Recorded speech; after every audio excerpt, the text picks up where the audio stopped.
Bagaimana memitigasi konflik jika izin usaha pertambangan khusus nantinya diberikan kepada ormas keagamaan? Kami bahas saudara bersama dengan Edi Suparno, Wakil Ketua Komisi 7 DPR RI, juga bergabung Melki Nahar, Koordinator Nasional Jaringan Advokasi Tambang atau JATAM. Kami saudara juga sudah menghubungi Menteri Investasi Kepala BKPM Bahlil Lahadalia, tapi sampai dengan saat ini kami bersiaran live, beliau belum mengonfirmasi kehadirannya. Saya sapa dulu Bang Edi dan juga Bang Melki, selamat malam, sehat selalu. Selamat malam, Nilu. Malam, Bang Melki. Saya ingin ke Bang Edi dulu ini, bicara soal peraturan pemerintah nomor 25 tahun 2024 ini. Kalau kita bicara PP, seharusnya kan tidak lebih tinggi ya dari undang-undang. Karena kita punya undang-undang nomor 3 tahun 2020 tentang minerba. Apakah DPR tidak melihat ada perbedaan prioritas begitu dalam pemberian izin usaha pertambangan khusus antara undang-undang minerba dengan PP yang baru dikeluarkan oleh pemerintah? Saya kira di dalam Undang-Undang nomor 3 tahun 2020 yang saya juga ikut dalam perumusan undang-undang itu, memang kita susun bahwa prioritas diberikan kepada BUMN, BUMD, dan kepada swasta juga diberikan melalui lelang. Tetapi memang sekarang terjadi pengerucutan sebagai bagian dari affirmative policy pemerintah untuk memberdayakan ormas agar diberikan kesempatan bagi ormas untuk bisa memperoleh izin usaha penambangan dalam hal ini, dan ini dibatasi adalah izin usaha penambangan ex PKB 2B dari batubara. Nah, itu bisa dilaksanakan oleh ormas keagamaan. Tetapi persyaratan untuk memperolehnya itu tidak ada bedanya dengan persyaratan yang dikenakan juga untuk BUMN, untuk BUMD, dan siapapun yang ini mendapatkan izin usaha penambangan tersebut. Jadi dari aspek persyaratan itu tetap sama. Dari aspek legalitas itu memang diperbolehkan peraturan pemerintah sebagai peraturan turunan dari Undang-Undang nomor 3 tahun 2020 untuk memberikan kewenangan bagi ormas untuk dapat melaksanakan kegiatan penambangan. Tetapi perlu saya tekankan di sini bahwa dengan adanya PP yang sudah dikeluarkan tersebut bukan berarti bahwa ini kita sekarang akan memudahkan untuk diberikannya izin usaha penambangan khusus untuk ormas, karena persyaratan diikuti itu juga tidak mudah. Ya, persyaratannya berbasis kompetensi, berbasis pengalaman, berbasis pemahaman teknis, pemahaman finansial, dan lain-lain. Ya, yang mana mungkin dari aspek keseluruhan ya belum tentu semua ormas keagamaan memiliki kompetensi tersebut, dan persyaratan itu menurut saya juga sebaiknya harus tetap dilaksanakan karena ini kan menyangkut masalah keselamatan kerja, masalah lingkungan hidup, masalah pendapatan negara, dan lain-lain. Jadi saya kira persyaratan tetap akan dilaksanakan secara ketat, dan saya kira juga ormas keagamaan harus melakukan approach terhadap PP ini dengan kehati-hatian, bukan dengan euforia bahwa dibuka izin untuk usaha penambangan. Bang Edi, kalau kita lihat ya di Undang-Undang Minerba itu kan prioritas diberikan kepada BUMN dan BUMD, tapi kemudian di PP prioritasnya kepada organisasi kemasyarakatan. Bukannya undang-undang lebih tinggi ya dari PP?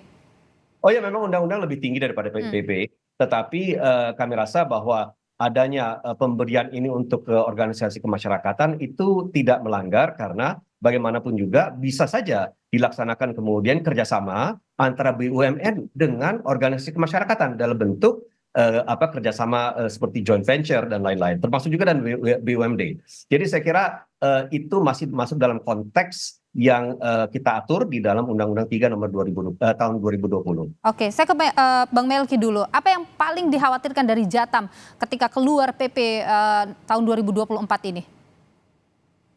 Iya, saya kira sebelum ke situ, ini sebetulnya bukan soal apakah kebijakan ini sesuai regulasi atau tidak, gitu ya. Karena kalau kita cek sejak awal, model kebijakan yang dikeluarkan Jokowi ini kan seringkali untuk dia terlihat legal, maka yang dia lakukan adalah mengotak-atik regulasinya. Kalau misalnya regulasinya tidak ada, dia kemudian membuat regulasi baru. Nah, persis itu yang terjadi hari ini. Lalu kemudian dia akan menutup celah kritisme publik begitu, bahwasannya misalnya regulasi semisal PP 2524 ini dia bertentangan dengan Undang-Undang Minerba misalnya. Jadi kita justru membacanya ke arah sana bahwa Oke. Ini memang dalam rangka untuk kemudian membuat kebijakan yang dikeluarkan rezim Jokowi ini terlihat legal secara hukum. Itu satu.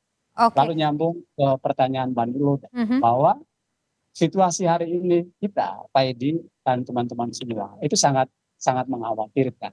Saya ambil contoh misalnya kita detailkan apa yang disampaikan Pak Bahlil tadi ketika dia dengan lantang bicara soal memberikan konsesi batu bara terhadap ormas keagamaan. Nah, saya mau bilang bahwa apa yang terjadi 2 periode kekuasaan Jokowi, ekspansi pertambangan batu bara itu benar-benar mengokupasi ruang pangan dan sumber air warga. Saya ambil contoh konkret misalnya, di Kalimantan Timur itu Pak Edi, teman-teman semua, 47 orang sudah mati tewas di lubang-lubang tambang. Oke. Lalu tiba-tiba Jokowi ingin memberikan konsesi yang baru lagi kepada ormas ini, yang notabene yang jadi korban selama ini adalah juga anggota dari ormas-ormas yang akan terima konsesi dan Jokowi. Jadi saya kira ini benar-benar ngabur gitu. Ini kebijakan yang betul-betul mengobral kekayaan alam tadi hanya untuk keuntungan sendiri. Bang Melki, apa implikasi sosial paling besar yang mungkin bisa terjadi kalau PP ini jalan? Iya, kan gini, kan patokannya kan pemerintah ingin kasih konsesi bekas PKP 2B kan. Kalau kita cek perusahaan-perusahaan PKP 2B, terutama yang generasi 1 ini, mulai dari Tamtu Harum, Arutmin, Kepilo, Altim Primakul, Kineko Jaya Agung, dan sebagainya. Konsesi mereka memang itu luasnya minta ampun selama ini. Bahkan mencaplok ruang pangan warga. Lalu tiba-tiba tadi Jokowi ingin memberikan konsesi kepada ormas-ormas ini. Maka apa yang terjadi? Ya, yang terjadi adalah percepatan dan perluasan perusakan kawasan pangan warga, terutama di Pulau Kalimantan karena di sana deposit batubara terbesar di Indonesia. Justru ini kemudian menjadi aneh, termasuk ormas keagamaan. Ya. Salah satunya PBNU. Saya mau bilang gini, yang harusnya diambil oleh PBNU hari ini adalah sikap kritismenya bahwa kebijakan ini keliru gitu. Yang harusnya dipersoalkan adalah ada ruang pangan warga sebagai basis produksi utama yang selama ini sudah dicaplok dan itu mestinya dilindungi. Bukan justru dirusaki dengan memberikan konsesi baru. Gitu. Oke. Bang Edi, bagaimana pemerintah dan DPR kemudian akan menghadapi konflik sosial besar yang mungkin bisa muncul dengan PP ini? Ya, saya kira kita jangan menghakimi dulu ya ormas agama bahwa nanti akan menambah kerusakan di sektor pertambangan di Indonesia, sektor lingkungan. Ya, karena bagaimanapun juga yang tadi saya sampaikan, persyaratan untuk mendapatkan izin usaha penambangan itu berlaku seragam untuk semua pihak, ya, dan persyaratan itu bukan persyaratan yang mudah untuk didapatkan karena harus melalui sebuah proses dan memenuhi persyaratan yang saya sampaikan. Bang Edi, maaf saya potong Anda. Kalau kita bicara soal tambang dan sebagainya yang terjadi sekarang tanpa keluar PP ini, tanpa memberikan ke organisasi masyarakat juga, organisasi kemasyarakatan atau keagamaan, tambang itu sudah menimbulkan kerusakan yang begitu besar. Bagaimana kemudian menjamin ini tidak akan menambah lagi kerusakan yang terjadi misalnya sekarang?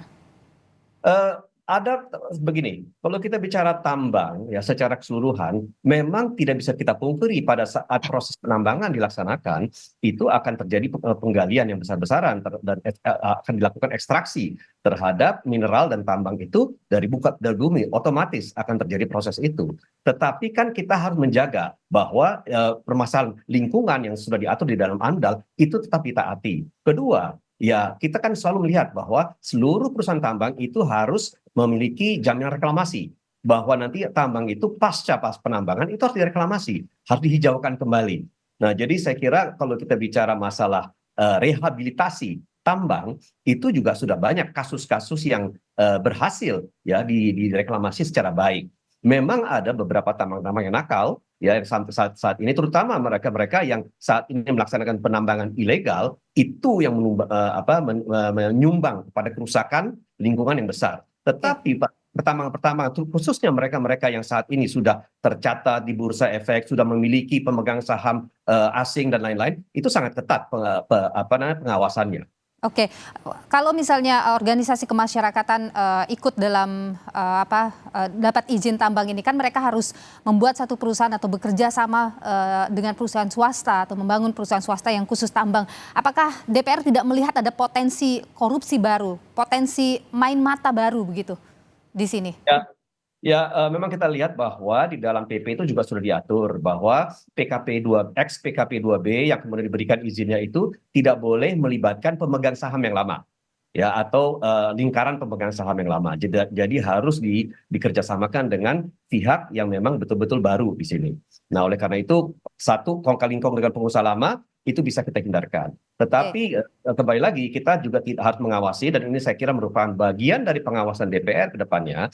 Jangan sampai nanti ormas ini hanya menjadi kendaraan tumpangan Nah, itu yang dikhawatirkan. perusahaan-perusahaan besar yang selama ini sudah menguasai sektor pertambangan ingin menambah lagi ya ruang pertambangan mereka melalui ormas itu. Nah, ini yang akan kita awasi nanti di DPR. Bagaimana menjamin pengawasan itu akan berjalan dengan baik? Toh selama ini juga main mata banyak terjadi. Percayalah, kami kalau melakukan pengawasan itu kami melakukan pengawasan yang sangat ketat, bahkan berbagai panja yang kami laksanakan juga menghasilkan hasil yang dilaksanakan kemudian oleh Kementerian SDM dan mitra-mitra kami di Komisi 7. Dan saya rasa ke depannya akan lebih mudah untuk melakukan pengawasan terhadap ormas, karena memang kita sudah tahu bahwa pemilikan daripada pelaku usaha ini adalah pemilikan antara ormas dengan sektor swasta, sehingga kita bisa mengawasi secara efektif. Bung Melki, tanggapan Anda? Ya, ini bukan soal legal atau ilegal gitu ya, juga soal apakah akan diawasi secara ketat atau enggak. Karena yang terjadi selama ini justru sebaliknya. Seluruh yang disampaikan PD itu kontradiksi dengan situasi yang terjadi di lapangan gitu ya. Jadi seketat apapun regulasinya, itu di lapangan tetap amburadul gitu ya, tetap berantakan. Jadi ini bukan soal apakah punya regulasi atau enggak. Yang terjadi seperti yang saya bilang tadi, memang tambang itu kan dia model ekonomi yang rapuh gitu ya, dia tidak berkelanjutan. Dan dalam konteks PP 25 2024 ini kan yang akan menambang ini kan Manilo adalah perusahaan profesional, tapi pemegang kendalinya, pemegang saham terbesarnya adalah ormas keagamaan itu sendiri.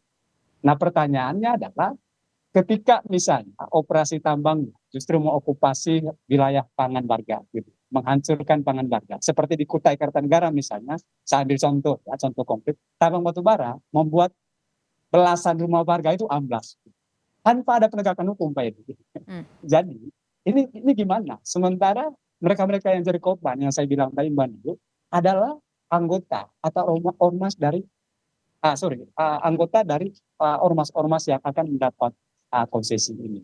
Jadi situasinya memang sangat rumit di lapangan. Makanya saya bilang tadi, kalau misalnya ormas keagamaan ini memang mau mendorong perekonomian, mengapa tidak ke sektor yang lebih berkelanjutan, yang bisa menjamin masa depan bagi umat, gitu. Ketimbang dia harus masuk pada sektor pertambangan, yang notabene dia sangat destruktif, gitu loh, dan penuh kekerasan. Ini gimana? Bung Edi, dijawab singkat saja Bung Edi, kita terbatas waktu. Ya, pertama ya saya kira mungkin kasus-kasus tertentu itu mungkin terjadi, tetapi tidak bisa langsung digeneralisir bahwa sektor pertambangan kita sesungguhnya rusak parah, tidak seperti itu. Itu pertama. Artinya kalau itu rusak parah, saya tidak menjalankan tugas saya dengan baik. Dengan teman-teman yang lain juga begitu. Itu pertama. Terus kedua, jangan juga kita langsung asumsikan dengan terbitnya PP itu nanti semua ormas keagamaan akan berbondong-bondong untuk meminta izin usaha. Tidak juga. Karena kemudian satu, mungkin mereka tidak tertarik, tidak memiliki kemampuan, tidak memiliki kompetensi. Jadi saya kira kita lihat saja perkembangannya, tetapi yang penting dari DPR, kami memastikan bahwa pengawasan kita terhadap ormas keagamaan tentu akan sangat ketat, karena itu adalah tokoh-tokoh panutan masyarakat yang ada di ormas keagamaan. Baik, terima kasih Bung Edi Suparno, Wakil Ketua Komisi 7 DPR RI. Terima kasih juga Bung Melki Dahar, Koordinator Nasional Jaringan Advokasi Tambang atau JATAM, sudah berbagi pandangan di Sapa Indonesia Malam. Sehat selalu Bapak-Bapak.